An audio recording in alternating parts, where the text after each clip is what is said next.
I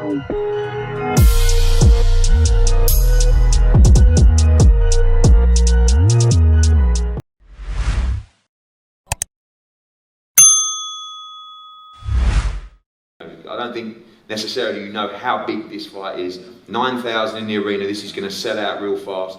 The opportunity of a lifetime for you on October the 9th. Yeah, the dream come true. I mean, I've always wanted to sit here as main event in Liverpool, so the dream come true. Obviously, under no illusions, I'm up against it. Liam's a top world-class fighter. He's proven that, but I'm 30 years of age. I can't sit around waiting for all these fights that aren't getting made. So I've got to, like you said, roll the dice, and I'm confident, mate. I'm at my peak, I'm at my best, and I'll be at my best come the 9th. Seen Liam be quite bullish in this fight, extremely confident going into this. Sometimes, you know, you don't necessarily see that from him or talk too much, and he seems extremely confident as well. And do you see yourself as a big outsider in this fight? I know you are a slight betting outsider in this fight, but you know Liam Smith, you've watched him over the years. You truly believe deep down that you can win this fight, and this massive fight for Liverpool. Of course, mate, I wouldn't be sitting here if I could win. Obviously, he's going to be confident. He's boxed a lot higher level, but I've done a lot of good stuff behind closed doors in sparring. I've been sparring world champion since I was a kid, so I know what I'm capable of. I just need to perform it on the night, and I've got to show something I haven't shown before. I understand that, but I've had 16 fights, and most of them have been quite easy. I haven't really been tested. I've obviously lost that fight early on in my career, but I've regrouped, got a new coach. We've had 4 fights, 4 knockouts, and I'm on my way up, mate. I'm coming to my peak. I know Rico Muller's not Liam Smith, but one thing he did say was that he's never been in with anyone who punches quite as hard as you. Is that important factor for you going this fight? Liam Smith, a fantastic technician as well. You need to get in there, you need to show him your power. Yeah, I mean, I'm big and as strong as anyone. At this weight, obviously, I haven't got the experience, but I'm as hard as anyone. I'm big, strong, and I know what I'm capable of, mate. I know I am, and I wouldn't be here. I didn't think I could win. Also, growing up in this city, obviously, in huge nights in Liverpool, when you ring walk on October the 9th, it's going to be an outstanding atmosphere. It doesn't get much bigger than this. You seem nice and calm at the moment, but come October 9th, everything's going to be on the line. You know what, I was just thinking, I see me make there, Callum, and I was looking, thinking, that was me, sitting there watching all the likes of Bellew, Pricey. I was sitting there, I'd love that to be me one day, and I'm here now, so I'm really grateful, and I want to give it me all, mate. Thank you, Anthony. Liam, welcome. This fight was talked about for a while between the teams. I know you talked about the Jesse Vargas fight. You feel like you won in Russia. You did win in Russia in everyone's opinion as well. Opportunity for a big fight, and there's nothing like a sold-out Echo Arena. It's going to be a great night on October 9th. It is, yeah. Obviously, it's a fight that was put to us when I was looking at, and I think obviously they're probably hoping and banking on that.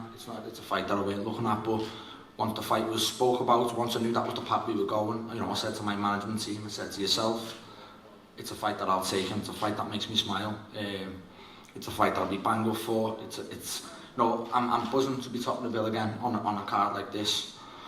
But again, against another Liverpool fighter, one that I can get my teeth into. I'm looking forward to it, and just a little bit like I just feel it's going to be like the Eggington sort of thing, you know, with 10-ounce gloves on, in fight shape with a bit of a crowd.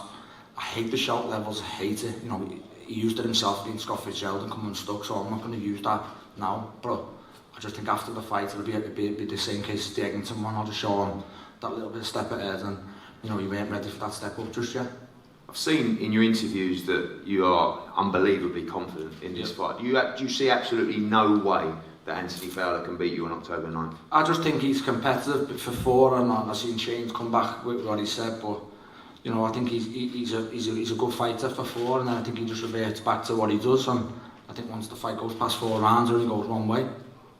Obviously, with the local element to this fight as well, and everything you've achieved in your career, people talk about almost not being able to walk down the street. Does that live motivation for you as well? I mean, let's be honest, if you lose this fight, you're really going to struggle to deal with that after everything you've achieved in your career. Of course, and obviously you know how bad he is on social media anyway, so imagine me losing to him on social media. I've got to live with photos, I'd have to live with that for the rest of my life, so you know, obviously everything like that got took into consideration, and I just, you know, it's a fight that makes me smile. It's a fight that I can get banged up for, and you know, you'll see.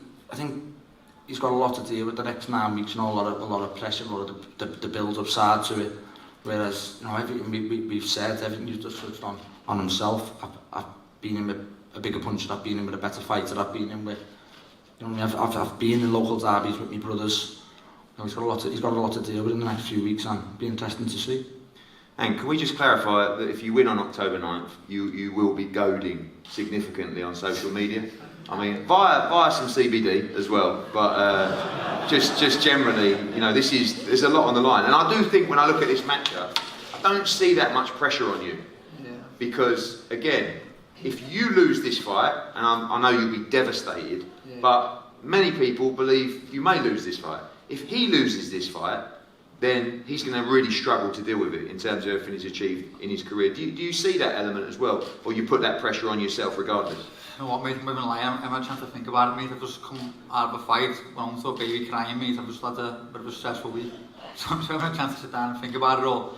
When I get back to camp with Jay, I'm going to completely switch on fight mode, but I wouldn't go to my mate. I've got a lot of respect for the guy. He's been a world champion. His brothers and they've all been amazing, mate, for the city. I've got nothing but respect for them all. It's just a fight, mate. It's just a job. I used to look at boxing different years ago. Now I look at it as a job, mate. At the end of the day, when I retire, another kid sitting here, it's just a big merry-go-round. It's not me life. Boxing's my job, and this fight it's just business, not personal.